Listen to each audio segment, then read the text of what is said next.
Hi friends, welcome to ಆದೂಸ್ kitchen. ಬನ್ನಿ, ನಾನೊಂದು ಇವತ್ತು ಈವ್ನಿಂಗ್ ಸ್ನ್ಯಾಕ್ಸ್ ರೆಸಿಪಿ ಮಾಡ್ತಾಯಿದ್ದೀನಿ. ಇದು ಟೀ ಜೊತೆ ತುಂಬ ಚೆನ್ನಾಗಿರುತ್ತೆ. ಅದಕ್ಕೂ ಮುಂಚೆ ನಮ್ಮ ಚಾನಲ್ನ ಯಾರೆಲ್ಲ ಸಬ್ಸ್ಕ್ರೈಬ್ ಮಾಡದೆ ನೋಡ್ತಾ ಇದ್ದೀರಾ, ದಯವಿಟ್ಟು ಸಬ್ಸ್ಕ್ರೈಬ್ ಮಾಡ್ಕೊಳ್ಳಿ. ಸಾಬುದಾನಿ ವಡೆ ಮಾಡಲು ಏನೇನು ಇಂಗ್ರೀಡಿಯೆಂಟ್ಸ್ ಬೇಕು ಮತ್ತು ಹೇಗೆ ಮಾಡೋದು ಅಂತ ನೋಡ್ಕೊಂಡು ಬರೋಣ. ನಾನಿಲ್ಲಿ 1 ಕಪ್ ಸಾಬುದಾನಿ ತೊಗೊಂಡಿದ್ದೀನಿ. 1 ಇಂಚಷ್ಟು ಶುಂಠಿ, ಸ್ವಲ್ಪ ಕೊತ್ತಂಬರಿ ಸೊಪ್ಪು,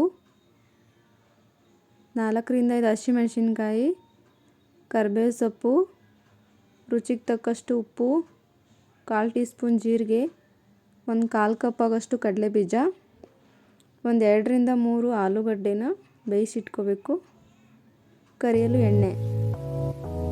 ನಾನಿಲ್ಲಿ 1/4 ಕಪ್ ಆಗೋಷ್ಟು ಕಡಲೆಬೀಜನ ಚೆನ್ನಾಗಿ ಹುರಿದು ಸಿಪ್ಪೆ ತೆಗೆದುಬಿಟ್ಟು ತರಿಯಾಗಿ ಪೌಡ್ರ್ ಮಾಡಿ ಇಟ್ಕೊಂಡಿದ್ದೀನಿ. ನಾನಿಲ್ಲಿ ಸಾಬುದಾನಿನ ಬೆಳಗ್ಗೆನೇ ನೆನೆಗೆ ಹಾಕಿಬಿಟ್ಟಿದ್ದೆ, ಅದು ಕೂಡ ಚೆನ್ನಾಗಿ ನೆನೆದಿದೆ. ನಾನಿಲ್ಲಿ 3 ಮೀಡಿಯಮ್ ಸೈಜ್ ಆಲೂಗಡ್ಡೆನ ಬೇಯಿಸಿ ತುರಿದಿಟ್ಕೊಂಡಿದ್ದೀನಿ.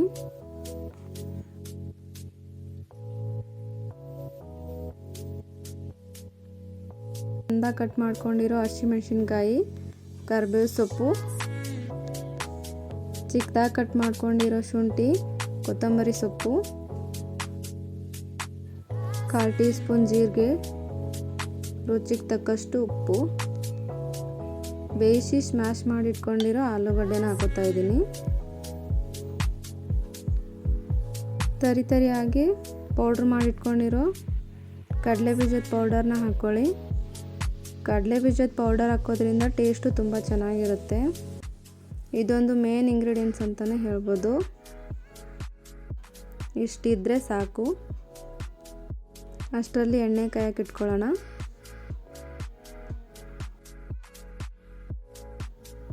ಕೈಗೆ ಸ್ವಲ್ಪ ಎಣ್ಣೆನ ಹಚ್ಕೊಂಡ್ಬಿಟ್ಟು ನೀಟಾಗಿ ಚಿಕ್ಕ ಚಿಕ್ಕ ಉಂಡೆಗಳನ್ನಾಗಿ ಮಾಡ್ಕೊಳ್ಳಿ.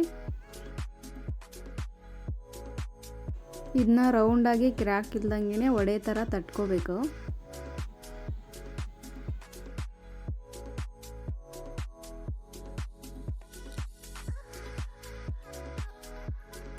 ನಾನಿಲ್ಲಿ ಇದೇ ರೀತಿ ಎಲ್ಲವನ್ನು ತಟ್ಟಿ ಇಟ್ಕೊಂಡಿದ್ದೀನಿ. ಇವಾಗ ಇದನ್ನ ಎಣ್ಣೆಗೆ ಹಾಕೊಳ್ಳೋಣ. ಇದನ್ನ ಮೀಡಿಯಮ್ ಫ್ಲೇಮಲ್ಲೇ ಇಟ್ಟು ಫ್ರೈ ಮಾಡ್ಕೊಳ್ಳಿ.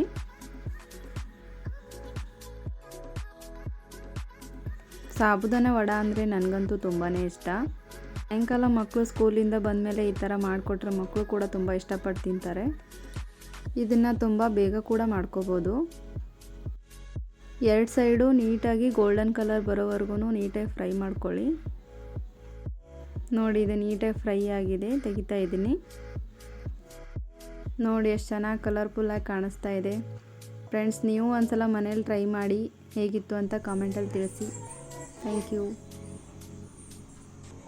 ಈ ವಿಡಿಯೋ ನಿಮಗೆ ಇಷ್ಟ ಆಗಿದ್ರೆ ಲೈಕ್ ಮಾಡಿ, ಶೇರ್ ಮಾಡಿ, ಸಬ್ಸ್ಕ್ರೈಬ್ ಮಾಡಿ, ಮತ್ತೆ ಬೆಲ್ ಹೊಡೆಯೋದನ್ನ ಮರಿಬೇಡಿ.